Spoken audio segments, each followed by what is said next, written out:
Well, let's talk for a few moments about congenital malformations of the lymph system. They're very rare, very, very rare, and almost always seen in childhood and almost always taken care of in childhood. So adult physicians almost never see this except in a very, very rare circumstance.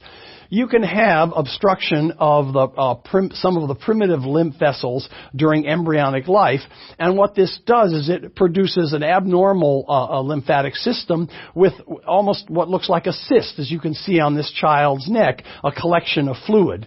It's more commonly seen in the head and neck and the armpit, and it is almost always taken care of surgically. These are removed, and they're benign. They're not cancerous. Sometimes you'll see little small ones inside the mouth in the oral cavity. And sometimes they'll look a little bit like frog's eggs, little tiny bubbles of translucent bubbles, little cysts, usually less than 2 centimeters across. They've been called frog's eggs or rice pudding. They can also be seen in the neck and just below the jaw. And here you see a picture of an infant with one that's quite substantial. And again, these are often taken care of surgically in early childhood, and they almost never are seen in adults.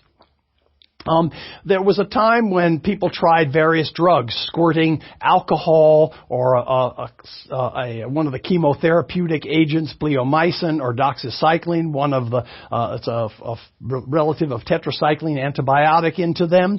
But usually that doesn't work. If you have a very small one, yes, it might work in that.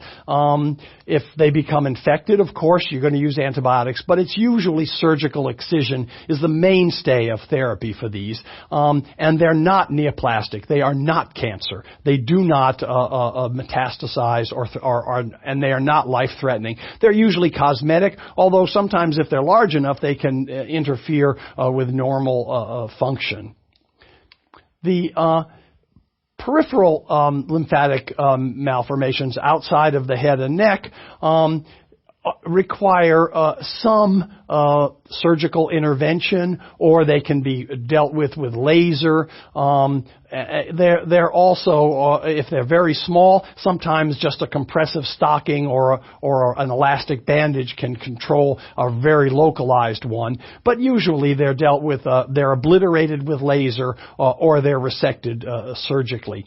The ones that are the most trouble, you saw in the picture of the infant already, are ones that are in the head and neck.